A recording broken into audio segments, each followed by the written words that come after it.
My name is Phil McAndrew, and I'm a cartoonist and an illustrator.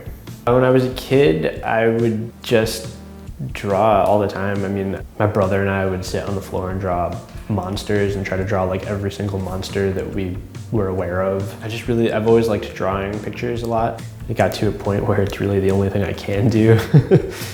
Today I went with the theme of fear because I don't know why. I kind of just felt like painting something a little bit creepy. I think spiders are pretty creepy. I like spiders, I just don't want to be near them. Fear does, I think, manifest itself in my work. I mean, just other fears of mine have definitely shown up in comics I've drawn and, pictures that I've drawn just for fun.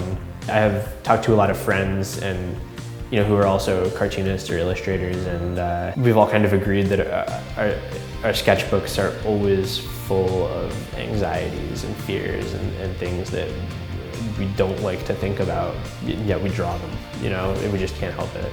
The way I represented fear in the painting was just mostly by having creepy creatures approaching someone who's asleep and who can't avoid it or swat them away. He doesn't even know what's happening.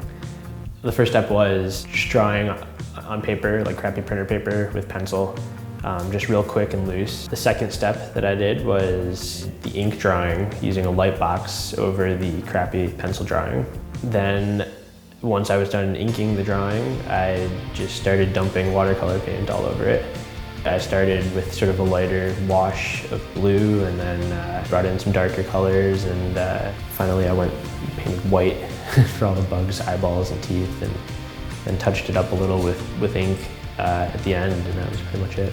I guess fear can help you sometimes. It can be a tool for motivation. Like, I know people who are afraid of not accomplishing things or afraid of failure, and that fear can drive you to accomplish things and get things done and create things. I do think having a positive outlook on the world can help, make things a little less scary sometimes, but I don't know that I'd say that it totally eliminates fears even. I mean, I think everyone's afraid of something. Art can be a way to overcome fears, definitely.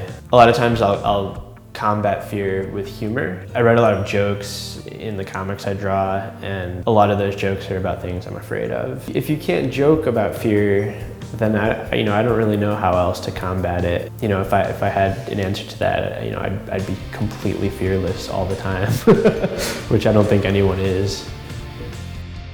Soulpancake, subscribe!